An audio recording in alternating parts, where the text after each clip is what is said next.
Apa itu materi?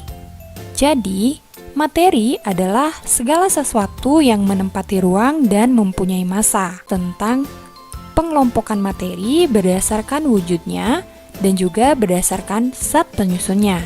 Nah, adapun materi yang dikelompokkan berdasarkan wujudnya itu dibedakan menjadi yang pertama ada benda padat, kemudian yang kedua ada benda cair, dan yang ketiga ada benda gas. Sedangkan berdasarkan zat penyusunnya, materi itu dapat dibedakan menjadi dua anak-anak, yaitu yang pertama ada zat tunggal, dan yang kedua ada yang namanya campuran. Nah, pada video kali ini, kita akan membahas mengenai materi berdasarkan zat penyusunnya, yaitu zat tunggal dan zat campuran. Nah, anak-anak, adakah yang pernah mendengar tentang zat tunggal? Apa itu zat tunggal? Nah, jadi zat tunggal merupakan materi yang terdiri dari satu jenis zat. Adapun contoh dari zat tunggal itu ada air, kemudian ada emas, kemudian ada gula, dan juga ada garam. Tunggal ini dapat dibedakan menjadi dua jenis, yaitu yang pertama ada yang disebut dengan unsur dan yang kedua ada yang disebut dengan senyawa. Unsur merupakan zat tunggal yang tidak dapat diuraikan menjadi zat yang lebih sederhana lagi. Contoh yang termasuk unsur yaitu ada besi, kemudian ada emas, oksigen, nitrogen, dan lain sebagainya. Sedangkan senyawa adalah zat tunggal yang terdiri dari dua unsur atau lebih yang dapat diuraikan menjadi bentuk zat yang lebih sederhana.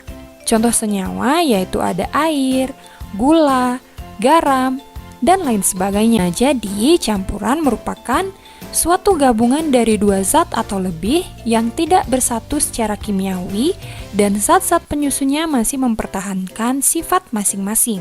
Adapun contoh campuran dalam kehidupan sehari-hari yaitu yang pertama ada tanah, kemudian yang kedua ada campuran air dan bubuk susu, kemudian yang ketiga ada udara, dan yang keempat itu ada jus. Nah, di mana tanah, kemudian susu, udara, dan jus ini merupakan contoh-contoh dari suatu campuran. Nah, selanjutnya perlu juga kalian ketahui bahwasanya campuran ini dibedakan menjadi dua jenis campuran anak-anak, yaitu yang pertama ada yang dinamakan dengan campuran homogen dan yang kedua ada yang disebut dengan campuran heterogen. Itu ada campuran homogen. Nah, campuran homogen adalah campuran yang zat penyusunnya tercampur sempurna dan zat penyusunnya tidak dapat dibedakan. Adapun contoh campuran homogen itu ada larutan gula dan juga larutan garam, di mana larutan gula ini berasal dari campuran air dan juga gula, serta larutan garam itu terdiri dari campuran air dan juga garam, di mana apabila air dan gula kita campurkan akan membentuk suatu larutan yang disebut dengan larutan gula, di mana larutan gula tersebut tercampur secara sempurna dan kita tidak dapat membedakan zat penyusunnya. Campuran heterogen merupakan campuran yang zat penyusunnya tidak tercampur secara sempurna dan zat penyusunnya masih dapat dibedakan.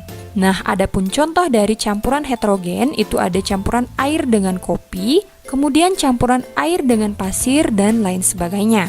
Nah, anak-anak, pada campuran air dengan kopi maupun campuran air dengan pasir, kita masih dapat melihat batas-batas antara kopi dengan air, begitu juga dengan pasir dengan air.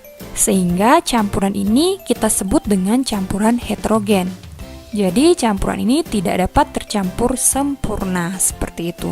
Berikut ini Bu Tride sudah sediakan beberapa soal yang bisa kalian coba. Nah, yang pertama yaitu zat tunggal yang terdiri atas dua unsur atau lebih dan dapat diuraikan menjadi bentuk yang lebih sederhana disebut dengan titik-titik. Kemudian ini soal kedua, soal ketiga, soal keempat. Baiklah anak-anak, akhir kata Bu Tride ucapkan terima kasih dan sampai jumpa pada video selanjutnya.